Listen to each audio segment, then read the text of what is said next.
All right, it's going to begin. Hi, it's Joey Remenyi from seekingbalance.com.au, and I am really pleased today to introduce you all to my good friend and colleague, Peter Roberts. So welcome, Well, Peter. Thank you, Joe. Lovely to be here. Thank you for asking me. Yeah. Oh, look, it's a real treat. So I have met Peter not only through musical connections through my family and through my mother in particular, who's a dance therapist, but Peter is a music thanatologist, and have I said that You've properly? got exactly right. Great. Yep. And Peter does incredibly special, soulful work in helping people transition into life through birthing, but also particularly through dying and the death process. And that sounds very serious, doesn't it? It sounds like a very serious occupation. Well, I think... In fact, it's not. Yeah. I think, you know, we're so addicted in today's society into being young, into being that, you know, robust, healthy, athletic, almost like the endless adolescence, that it's not so often that we talk about the sacredness, the seriousness, and the place of dying, and it's place of vulnerability too. You know, that's when we're at our most vulnerable. It's like when we are down and we are very, very unwell. Yep. And so it's tending to that vulnerability, and that becomes that's how we get into this realm of the sacred. For me, that's what this is about. Yeah. Without being religious and without being too serious about it, but it is serious. I think is it serious? I don't know. It's deep and it's beautiful and it's wonderful. There's a place for it, and I think so. This podcast is on neuroplasticity, brain health, and well-being. Yes. The people listening may have chronic symptoms, whether that be chronic tinnitus, dizziness, vertigo, or pain. Sure. And many of my clients and the people who follow me on YouTube or my podcast are going through daily vulnerability. Yeah. And they're navigating, how do I have to put on a brave face? Do I have to smile all the time? Do I have to suck it up and push through? Yeah. And what I'm trying to help my listeners and my followers explore is this idea of stopping to feel into what's real and creating space for wholeness, because we're not all young and happy and healthy all the time, 24/7. And sometimes these transitions of life, when we're going through deep change, which may not, of course, be dying, but maybe transitioning through healing, that we need to have support networks and ways to not reject those aspects of our life. Yes. And close one chapter in order to open up a new chapter. And what I see with the physical, mental, emotional, spiritual aspects of healing is many of my private clients will say, you know, they were dying, they were suicidal, they were in gross, huge pain, and going through this healing process of opening up to more of themselves and being able to meet their grief and their sadness and feel through it. Yes. It brought a deeper sense of intimacy and connection. Okay. And once they got through it and opened up to the next chapter, they returned to normal, feeling better than before. So it's like they had a whole rebirthing. Right, yeah. Well, they're fortunate to have found that way. That process. Yeah. So my questions for you, Peter, would be on what is your, you know, everyday layperson approach to spirituality and sacred? Because I think it's a big part of your work. Yeah, it is.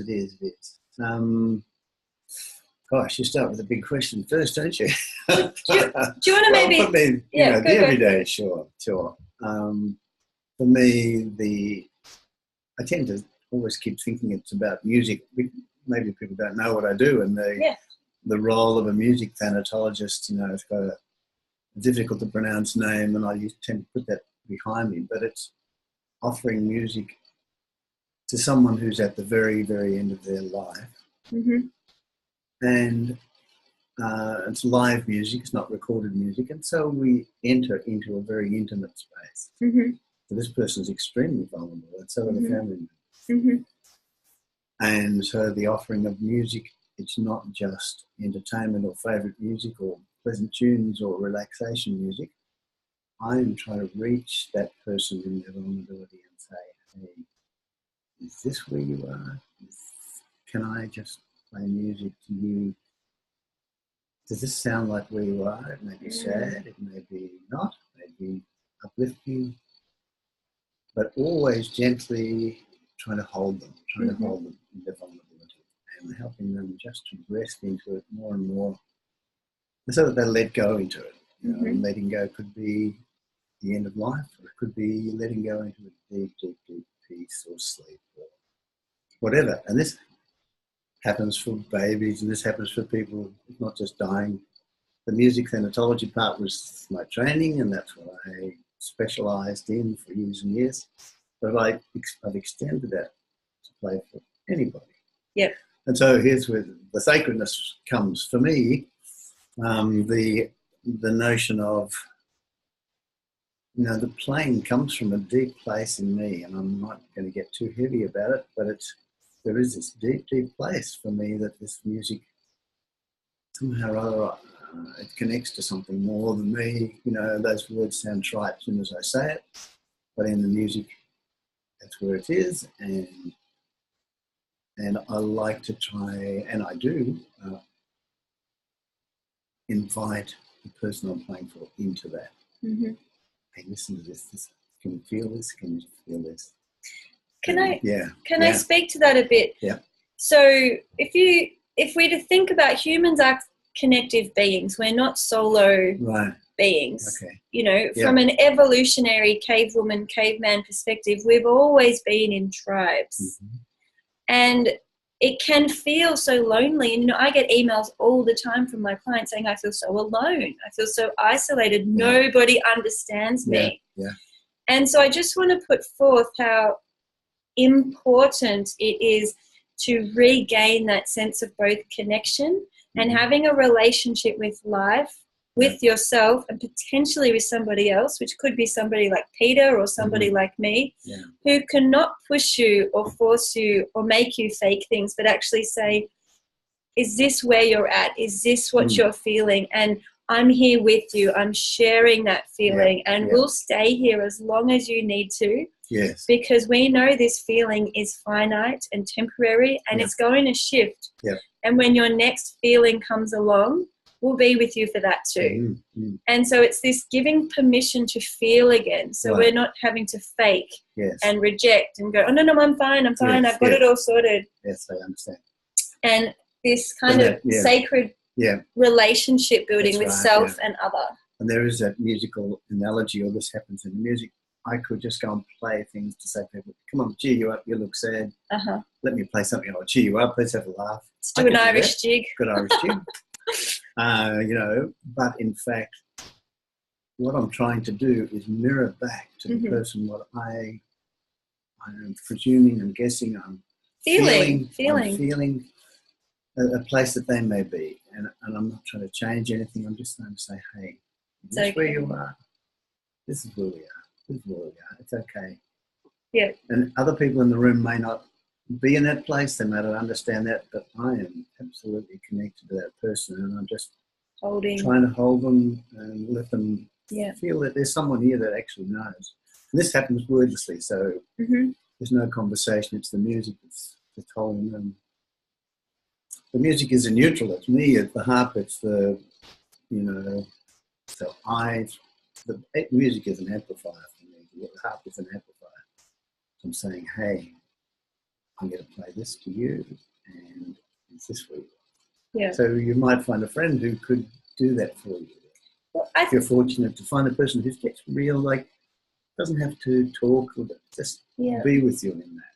The other, we spoke about this also with Jess Higgins Anderson, who's a music therapist. Okay, yeah. And we spoke about, you know, if you're at home and you don't have access to professionals locally, there's nothing stopping you from gathering your favourite music that touches you in your heart and creating a playlist that matches where you're at. Yes. And that's some of the self-support skills that are accessible, especially with the amazing internet giving us access to so many MP3s and, you know, there's so much we can explore. Yes. But I wanted to come back to what I really love about your work, Peter, is this idea of it's very much active compassion. Right. And it's not someone just saying, oh, you know, I'm there for you, let me know if I can cook you a meal, or this kind of at elbow lengths compassion. It's like you're really with people in the heart, in their heart energy. And you're saying, this is okay. You're allowed to feel this, and I'm with you. Yes. I'm 100% with you, sharing this feeling, and I'm communicating and holding that vibration through this offering of live, spontaneous, heartfelt music. And to me, that just demonstrates so magically compassion. And I feel, for me as a therapist, my role is to role model compassion and give people ways to learn step by step how to practice self-compassion. Okay. Yeah. And what's your definition of compassion, and what do you think the role is of music in bringing compassion to others? Yeah. Gosh. I don't think in terms of definition. I'm just a music man. Well, what does it mean to you? What does it mean to you? So the compassion for me is to be compassion. Is to be in a place of understanding of the other, and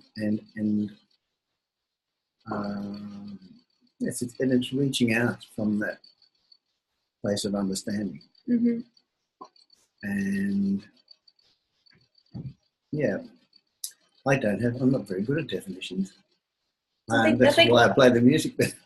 I think what you've said's really made sense, and so many people are yearning for understanding, and it can feel like such a dagger through the chest when the people you love most, whether that be your husband or wife, or your partner, if you're not married, or your parents, or your children, or your colleagues, or your best friends, when they can't understand what you're going through, and they're kind of like, come out for a few drinks, put on some lipstick, get on with it, or let's, get back on the dirt buggy. Yeah. And that can feel like such a rejection, because they're saying, well, I don't see where you are, so just join me over here in Happy Land and distract, avoid. Yeah. And in fairness to them, that they may not be able to go to that place. Correct. You may need to find a person totally outside the circle of people that you know. Because I think it's a beautiful thing to find someone who can touch that place in you and just be there, hold it, without trying to change something necessarily, but in that holding, something changes. Well, that's the nature of things, and if we go back to looking at weather patterns and Mother Nature, if we go through a very dark, stormy, cloudy, rainy period, sure, it might last an hour, it might last 2 hours, but it will transition and it will change.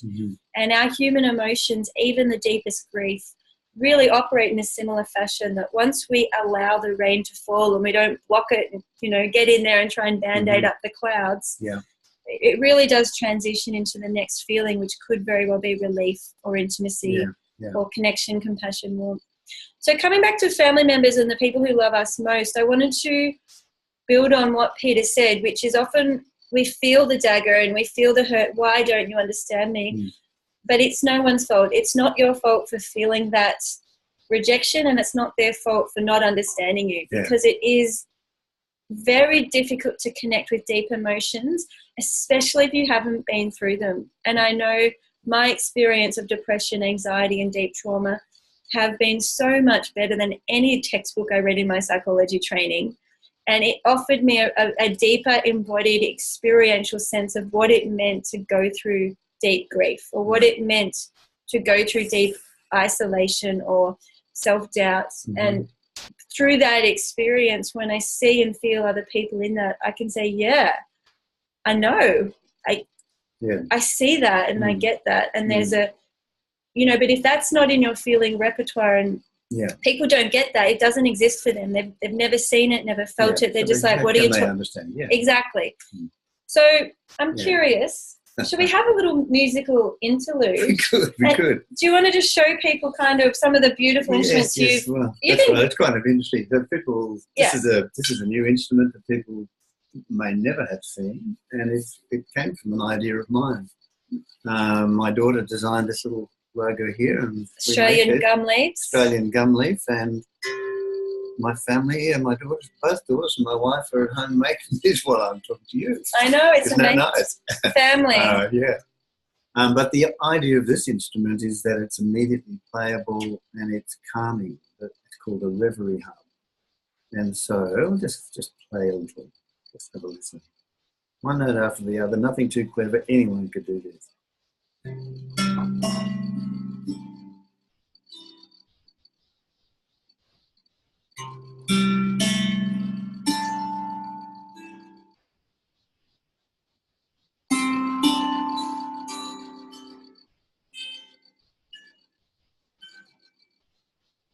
I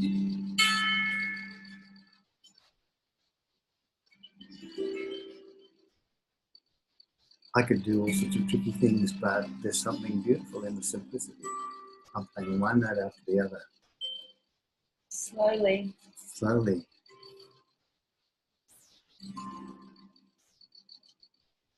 So. And with this reverie harp, so Peter's more, you've invented the concept of this, right? Yes, yeah.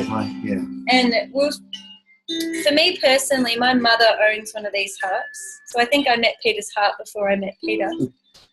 And I used to love laying flat on the floor and popping the box on my belly and closing my eyes and just strumming and allowing the musical vibrations to actually touch me, you know. Feel this through the instrument. Play there, I can feel that sort of vibrating like that on my hand. I'm the co-creator of it. The ideas, these are my ideas, you know, because I wanted an instrument like this, but I got with a fellow who was an instrument maker. This is what we want. And so this is what came from it. Then also you can put this to your ear. So if I put this like this. To your ear, Joan. Listen. It's so rich. How about that? It's so rich. Like being in a cathedral. Yeah. And also you can let it come through. Yeah, let it come through. Part of neuroplasticity is stimulating our senses and having a variety of stimulation in our home practice and in our approach to how we're healing the neurons moving through our brain, our ears, our eyes, our spinal cord, and honestly throughout the whole body. Having access to comforting, soothing, dare I say sacred sound, I think is a really beautiful thing for anyone to add to their repertoire. And this could even be revisiting old lullabies you loved as a child. And the harp, I've had quite a few clients have really beautiful responses in their healing to the harp. It's helped them with their sleep. It's helped them ease away from focus on symptoms and to go into a deeper place within themselves that felt safe. And what a gift to be able to actually feel safe in your body when the habit or the tendency may have been to run away from what you feel, you know, because it's painful here. And having this music that's simple and soothing and soulful to open up more space to feel, you know, I'm okay. Yeah. I'm okay. Something you said before about choosing your favourite music, somewhere in that, you could tend to wallow in the same music that you've been stuck in. Mm-hmm. So it's not a bad idea to look beyond that, to say, hey, what else is out there, you know? Change the neural pathways. Yes, have a change and have a listen to something that's maybe more simple than what you used to listening to. Yeah. Or ask friends for recommendations. What's the most beautiful piece of music that they've heard, you know, and have a try. Yes. I think there's a lot to be said for that because we all do, you know, we get stuck in our own patterns and our own behaviours and our own music that's on the iPod, and it might be heavy and it might make you sad always. And sometimes it's not serving us anymore. So sometimes there's music that's bringing us back. Pull out another instrument while we're... Yeah. So sometimes that old music is bringing us into that old breakup story or the old divorce or the old traumatic time, and it puts us back in that stuckness. I find the harp really soothing. What a treat. Peter Roberts here on the harp.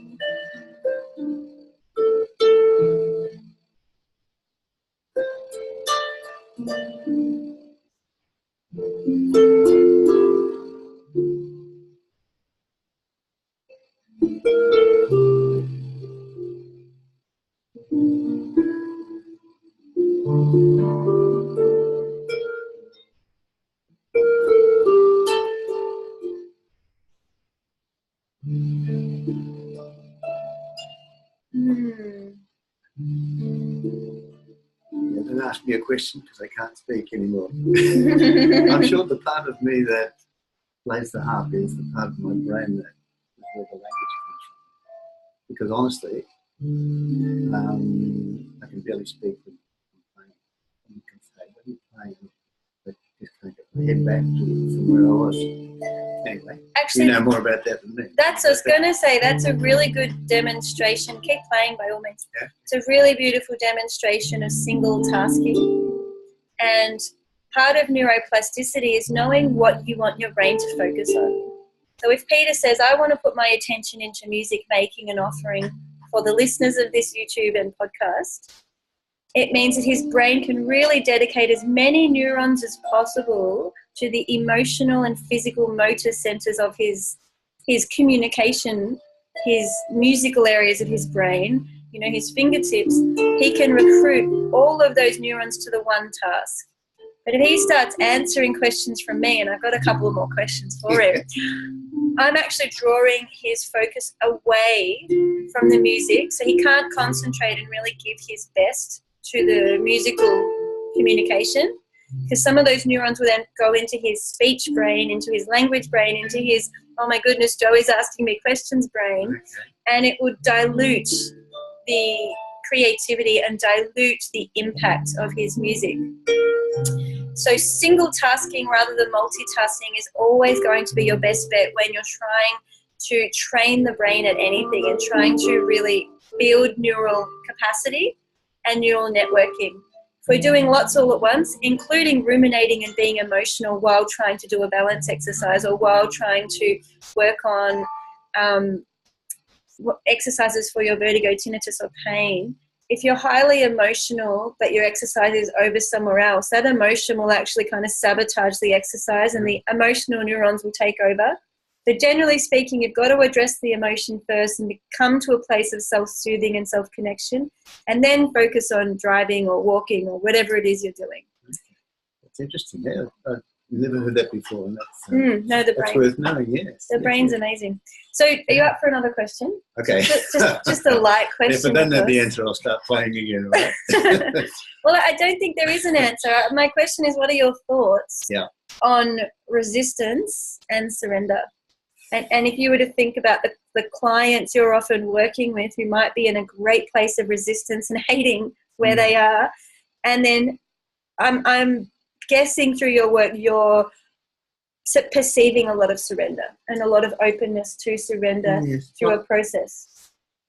I don't know if I have an answer to your question, but sometimes people are reluctant to have a bloke play a harp for them. Yeah. When they're not well, when they're in their jammies, when they're in their nightie, when they're in bed, when they're sick, when everything's going on. I'm always invited. I don't just bowl in and start to play. I'll make that very clear. I'm there on invitation, but it might not be their idea or it might not be the right time. Yeah. And it's for me to respect that. Mm-hmm. And until they get to know me, I might say, look, I'll play outside. Yeah. Or let me just play you something. Just something small, and I'll go. If you want me to stay, I'll stay. But they don't understand. Number one, they don't know me. Yeah. Number two, it's unfamiliar. They don't understand what it's unfamiliar. And then gradually get to know each other. And it's my aim for them to feel safe enough that they can surrender to the music, to the experience. Yeah. But I've got to be very careful that I'm giving them something beautiful to surrender to. I need to be in a good place within myself. Yes. I need to come with skills that are appropriate. Not be pushy. Not be pushy, and I'll leave if it's not appropriate. If the signs are there, even if they're not saying it, if I can see it. You can feel it. I can feel it. I can see it in their face. And it's all right for me to say, okay, I'll go. This is not the time. Were you ever in a hospital setting? I know you worked quite a long time at the St. John of God Hospital.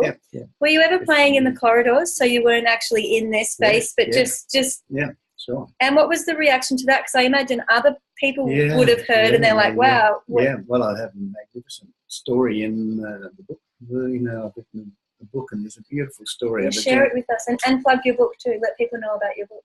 Well, I have a book. My work was researched by Deakin University here, and had a researcher with me for a couple of years, year and a half. Yep.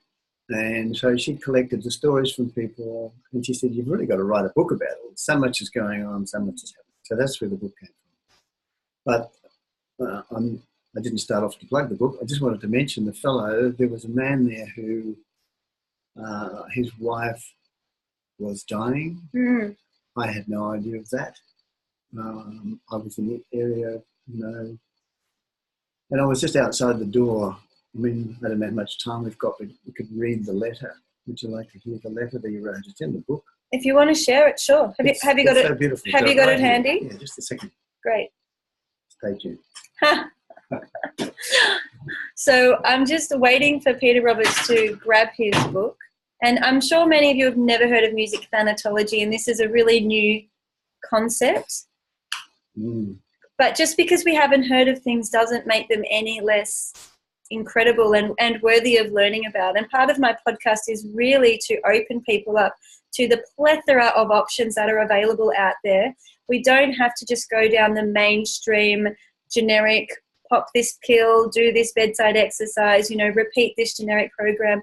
I really want you to know there is honestly millions of options out there for you to explore, and you need to feel what works for you, because what works for one person, some people might absolutely love harp and just melt into it, and somebody else has a traumatic association with the harp and it's like a no-go zone.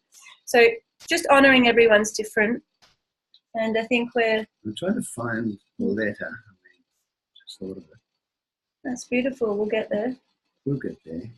So when you're looking at the physical, mental, emotional and spiritual aspects of recovery, and I'm also writing a book about this at the moment, actually, yes. For the purpose of really helping people open their minds up to what is possible. We can feel so stuck and in so much pain and thinking, why can't the doctor solve this? Why can't the physiotherapist? Why can't the audiologist?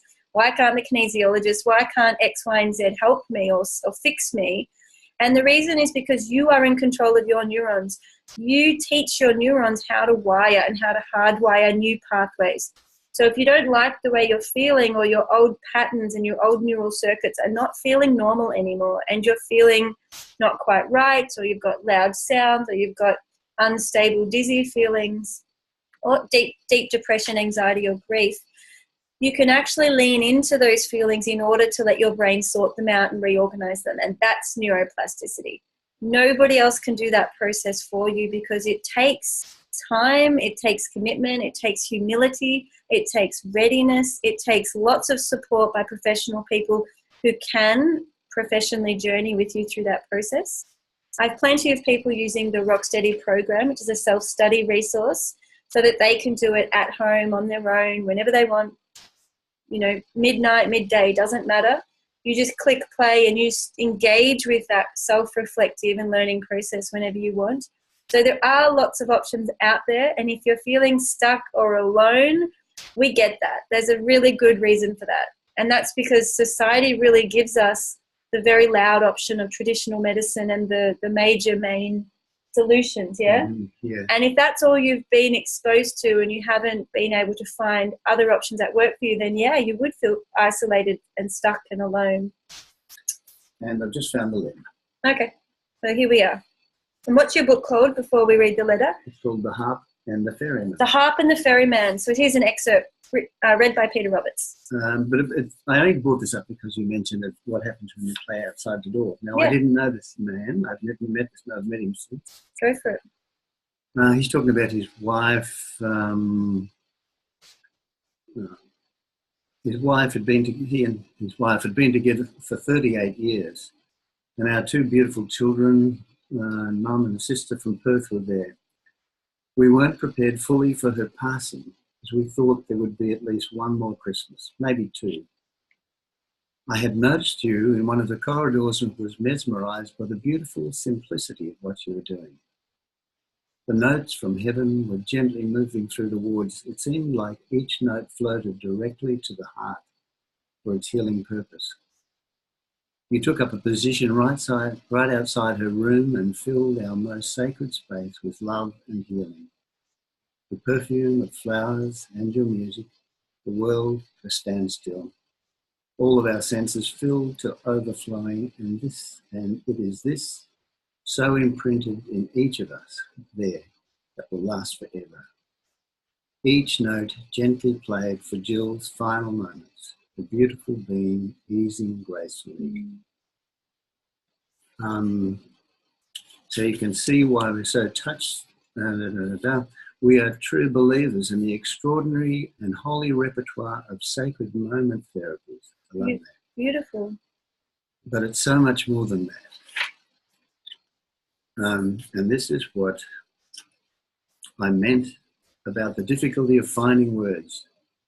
It is that the chosen intervention does actually speak for itself. There's no explanation needed for what it is. It's what you're talking about, or the extraordinary set of effects and outcomes that transpires. I cannot thank you enough. There don't seem to be the words to adequately say what your music did. People will commend you on all quarters for what you're doing, as they should, but it's when you're actually the beneficiary right there in the final sacred space and the direct recipient of your beautiful work. This is the high order testimonial. Yes. Beautiful. I think that's enough. Beautiful. Looks like it's gonna be an incredibly reading it, beautiful book. Yeah. Anyway, the point being that I did not know. Yeah. I did not know the man. I didn't know his wife. I was playing, and so the offering of that we all can do for others, the offering of beauty and love, and in whatever way we're doing it, it's not, harp isn't the be all and end all, but kindness and presence, yeah, being present and listening and offering from your heart has a rippling effect. I mean, it rippled through the door into that room that I did not know. Yeah, doing that. Yeah. So how wonderful, how wonderful. Life is wonderful. We are connected in so many ways, as you said, Jo. Well, when we're open to receiving that connection, the connections are here right now. And I've gone through deep self-hatreds and horrible places where, you just feel completely unworthy and completely disconnected, and my soul's out the window, or I'm not connected to my soul. Yeah. But even in those moments, that connection's always there. It's like, have I opened the door to let it in? Yeah. And, is my fear blocking me from my potential to heal and connect? And I think this is the human experience. This is not unique to me, Joey. Right. This is something that we're all traversing, and we're all asking ourselves, what am I willing to feel today? And what is my body communicating to me? What do I need? How can I support myself through this feeling? And how can I let myself know that I'm allowed to feel this? It's okay to feel what I feel. This is, in fact, a part of my healing and a part of my connection to self and other that is part of my evolution this lifetime. And that, we have to let go of that old myth that we can be strong, healthy, vital, vibrant, happy-go-lucky all the time. I think that expectation and that happiness myth is really debilitating, because sometimes life is crap and it feels crap, and we need support to actually go into that and process the other side of it and come out with a deeper perspective and hopefully more self-love. Yeah, yeah. Beautiful. Yeah. Do you have any? I'm thinking about, what is when you are in that dark place, and what are the things that can open you to the other side, Yeah. And I'm thinking that, part of our training was that the inspiration is from beauty, It's the beauty. If you can find beauty in something. Yeah. Whatever it is. Leaves on the tree, kids outside. Yeah. Laughter. Sometimes even sadness is beautiful. Yes, let it go. It's beautiful. Yeah. There's so many. I think that's something to look for. It doesn't need words, doesn't need to be anything special. Look at the sea. Appreciation of beauty. And sometimes you can be looking at that scene, you can't even see it. You can't even, but then it's a feeling. But it'll dawn on you that it is. Yeah. Well, we might end the conversation there. But Peter Roberts, and is it robertsmusic.net? Robertsmusic.net. .net? Right. Yep. I'll send a link to Peter. You can check out his amazing harp albums, his book. He's widely interviewed. He's got huge imprint in media, including documentaries written about him and the amazing work he's doing. If you want to get in touch with Peter, you can do that through his website. And we've given you a little prompter to search for beauty. Once you click, or once this podcast or this YouTube finishes, gently ease into finding beauty today, anywhere, within yourself, around yourself. And it's a little bye for now. This is Joey Remenyi from seekingbalance.com.au. There are plenty of free resources on my website. Please use them. And if you need support and you need someone understanding to be beside you in this journey, reach out. We're here. There are so many people in the world willing to support you. So I really hope you get what you need. And Peter Roberts, thank you so much. You're welcome, Joe. Everybody, I'll just play you out. Bye for now.